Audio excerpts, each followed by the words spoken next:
Tudo ok? E aí, pessoal, boa noite, tudo bem com vocês? Tô aqui mais uma vez para trazer um vídeo com um tema do interesse de vocês, e hoje o tema que eu trouxe, que eu escolhi para falar, diz respeito à tributação do software, né? O que incide na tributação do software. Essa questão, apesar de estar bem alta, não é uma questão tão recente, a gente já vem discutindo isso já tem um tempo, e sempre houve uma disputa entre estados e municípios para ver quem que ia tributar, quem que era o responsável por arrecadar, né? E assim, inicialmente a disputa entre estados e municípios era basicamente no que diz respeito à mídia física, aquele software que era entregue em mídia física, né? E meio que para tentar resolver essa questão, pelo menos diminuir o problema, o STF dividiu basicamente o tipo de software entregue pela mídia física, né, em dois basicamente, que era o software de prateleira e o software feito sobre encomenda. O software de prateleira é aquele basicamente que é feito em larga escala, que é produzido em larga escala, né, e não tem possibilidade de modificação. Já o software sobre encomenda é aquele feito de forma personalizada e é feito especificamente para o cliente, com as características escolhidas pelo cliente, né? E a diferença basicamente de um para o outro é que um é considerado produto, né? O software de prateleira é considerado produto, considerado uma mercadoria, e o software feito sobre encomenda é considerado um serviço, o que foi feito é considerado um serviço. E assim, o interessante de diferenciar isso, e o que é o básico para a gente entender a tributação, é especificamente separar o software de prateleira do software sobre encomenda, porque um é um serviço e o outro é um produto. Então, como serviço incide o ISS, né, de até 5%, e como produto ou mercadoria incide o ICMS de até 18%. E assim, com o passar do tempo, essa questão de aplicar, de transmitir o software por mídia física foi ficando um pouco obsoleta e passou a fazer o recebimento do software por via download, né? E aí você fazia o download, instalava o aplicativo no computador e aí você tinha acesso ao software, né?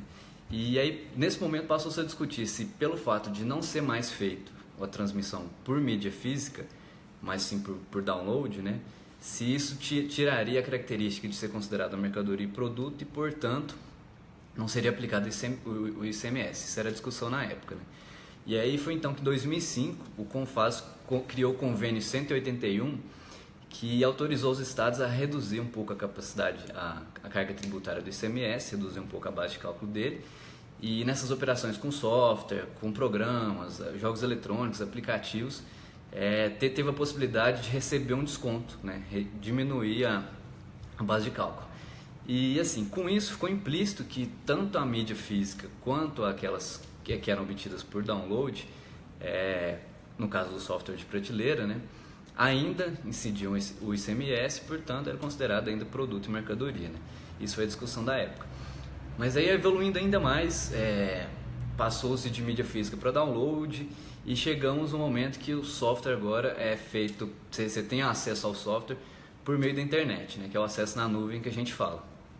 E assim, aí a discussão aumentou um pouquinho, porque é para saber se esse acesso que você tem no software na nuvem, né, que é o Software as a Service, que a gente fala, SaaS, se ele ainda é considerado produto, se é considerado serviço, se aplica o ICMS, se aplica o ISS, qual que é a relação que tem nessa questão atualmente, né? E assim, muitos entendem que esse software que tem um acesso na nuvem, ele não é não é uma mercadoria. Você tem basicamente uma sessão de uso, né? Você tem uma licença de uso para utilizar aquele programa, aquele software, enfim, né?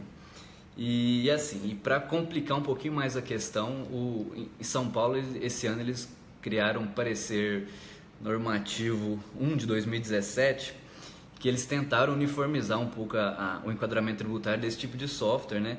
Mídia física, download e esse na nuvem também, que segundo eles todos estariam sujeitos ao ISS. Então complicou tudo assim a discussão e até o que tinha sido determinado anteriormente pelo CONFAS, né? Eles meio que queriam tributar tudo via ISS, considerando tudo como serviço, né? Essa posição é equivocada, até mesmo porque já teve decisão da STF que considerou que o software de prateleira é uma mercadoria e tem que ser aplicado o ICMS mesmo, de fato, né? E é assim, isso posteriormente, bem recentemente agora o Confaz lançou um convênio novo, ICMS 106 de 2017, que ele possibilitou tributar as operações com software padronizados, né, que são software de prateleira que não podem ser modificados, ainda que basicamente um pouco adaptados, né, nos casos de software também, nos casos de aplicativos, jogos eletrônicos, enfim, todas essas mídias digitais, vamos dizer assim, né, e possibilitou aplicar o ICMS sobre elas. Então, basicamente, eles consideraram que esse tipo de mídia está aplicada, incide o ICMS, portanto é uma mercadoria, né? E assim, o problema disso é porque com esse novo convênio do Confaz, trouxe para o empreendedor e para quem trabalha com operação de software, além dessa discussão entre se aplica o ICMS, se aplica o ISS, trouxe algumas outras obrigações que pode dificultar um pouco o trabalho deles, né? Que quem trabalha com operação de software, o Estado, que será o arrecadador, né, é o domicílio do consumidor final, do cliente, do empreendedor que trabalha com software. Então, o que acontece agora? Todo empreendedor que vende para fora do estado de origem dele, né, na hora que ele fizer a saída para o estado de destino, que é o local do consumidor final, ele tem que se inscrever em todos os estados para recolher o ICMS no estado que mora o consumidor final. Então, ele vai ter que se inscrever em todos os estados. Se ele vender para todos os estados do Brasil, ele tem que se inscrever em todos os estados. Isso para recolher o ICMS. E além disso, que traz com ele esse problema, ele tem que controlar e zelar pelo endereço do cliente, né, para não ter a possibilidade de recolher o ICMS errado, né? Isso pensando se vender para vários estados, né? E assim, esse convênio, a questão primeiramente na discussão do software e se é serviço, se é produto, o entendimento final, para resumir assim a questão, é que o software de prateleira é considerado uma mercadoria ainda, né, até o momento.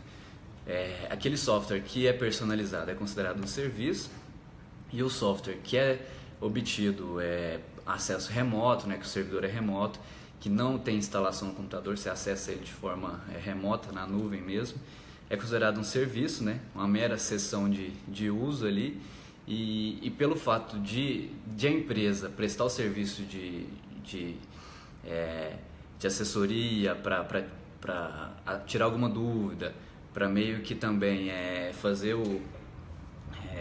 a questão de fazer se tiver algum problema, ela ajudar, né, fazer o suporte técnico, que era a palavra que me fugiu, fazer o suporte técnico dela, isso também é considerado um serviço.